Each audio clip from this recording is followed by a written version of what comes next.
that immediately a very intensive reaction occurred in the community, in the sheriff's department, in the city police department, in the district attorney's office.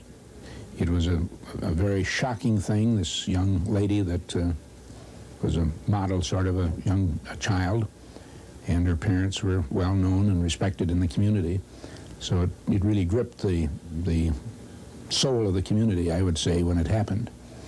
And as a result of that, a great deal of effort and energy and innovative investigation developed as a result of those factors that made it different than some mugging on the street or something of that sort. It just doesn't happen in La Crosse.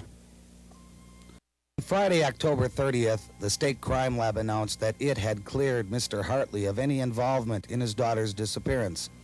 On Saturday, hopes for help from the FBI were dashed when they said they could not enter the case. Meanwhile, the Evelyn Hartley story had grown to one of national importance. The network television news sent crews to La Crosse to report the story, but all the attention didn't help solve the case. It brought the cranks out of the woodwork. Mr. Hartley began to receive letters like this one from Devil's Lake, North Dakota. The man wrote, "Just a note to let you know that Miss Hartley is in my power. Don't try to trace this letter because I didn't leave any evidence. I'll let you know the ransom later. You stupid people almost had me back there, but I managed to escape." It was signed with the skull and crossbones. Another letter from St. Paul read, "Don't worry anymore about that Evelyn Hartley. She went away with a man of La Crosse, is well and fine, and after all that commotion is afraid to come home, phone, or write. You will hear from her when all has calmed down. All that so-called evidence was planted to mislead. She wanted to be forgotten, is already sorry of her bargain. I would have written you before had I known." She signed it M.M. Could Evelyn have run off with a man? She was a very fine girl of exceptional good character, and no one could say a bad word about Evelyn Hartley. So she wouldn't have run off? No, I would, in my estimation, that would be out of order. In the next few weeks, police received what would become the last of the real clues in the Evelyn Hartley case. The first came when a man told police that he had seen a young couple walking between the homes in the Rasmussen neighborhood. It was about 7:30, the same night Evelyn disappeared. He said he thought the young girl had been drinking because she was unsteady and needed help walking. A few minutes later, the man said he saw the same two people in the back seat of a car as it sped away. The car was described as an early 1940s Buick, and everyone who owned one was questioned, including a car mechanic from Duluth, but still no luck. Then police got their big break with the discovery of a pair of tennis shoes and an old blue denim jacket. They were found 14 miles from La Crosse along the side of Highway 14 near Coon Valley. Both the jacket and the shoes were stained with blood, the same type as Evelyn's. But more importantly, the shoes matched the footprints found both inside and outside of the Rasmussen home. Yes, I've seen the tennis shoes. Are you satisfied they are the tennis shoes that will... I believe they are, for the reason that apparently some of the dirt, the ground dirt, that was picked up from the Hartley case, the Rasmussen house, I should say, supposedly matched the tennis shoes, which was explored by the laboratory. But even these new clues failed to help solve the case. By May of 1954, with no solution in sight, authorities decided to polygraph all high school and college-age men in La Crosse. They conducted only about 300 of them before the school board put a stop to it. The community was getting angry, and the police were being openly criticized. And when a year had passed without a solution, the county decided to hire a special investigator. I was probably instrumental in the hiring of Mr. Joseph because I felt that we were getting nowhere and that perhaps we needed more skilled investigators and more professional investigators. As you know, the sheriff is an elected person, doesn't necessarily have to have any particular skills in investigation. And in those days, it was a very small department. and they had other things to do, and so on a part-time basis it was very difficult for them to expend the effort or to have the expertise that was desired. A.M. Josephson got the job. He was a police detective and an expert with the polygraph. He worked the case full-time. His records are now kept in the evidence room of the La Crosse County Sheriff's Department. Special Investigator Josephson worked on the case for many years, even after he was released by the county. These boxes contain just some of the evidence he gathered.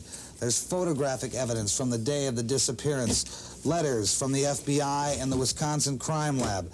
But after all those years, Josephson became convinced that a steeplejack was responsible for Evelyn's possible demise, and he worked hours and took hundreds of photographs trying to prove that theory, a theory that to this day has never been proven. These photographs show a man seated in a boatswain's chair. The boatswain's chair is used by steeplejacks. Notice the rope going to the chest. It's key to Josephson's theory. His theory is based on a faded mark found on the blue denim jacket. It appeared to Josephson that the original wearer of the jacket had worn a belt or a harness around the upper chest, underneath the jacket, the kind of thing that only a steeplejack or a person who worked in high places would wear. In July of 1957, Josephson went public with his theory, asking for the public's help. But again, no luck. And shortly after, the county eliminated his position.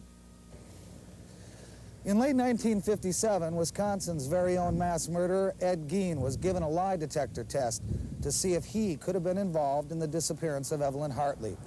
But Gein passed the test and was cleared as a suspect. Over the years, hundreds, possibly thousands of people have been questioned. Some have even confessed to murdering Evelyn Hartley, but their confessions have never panned out.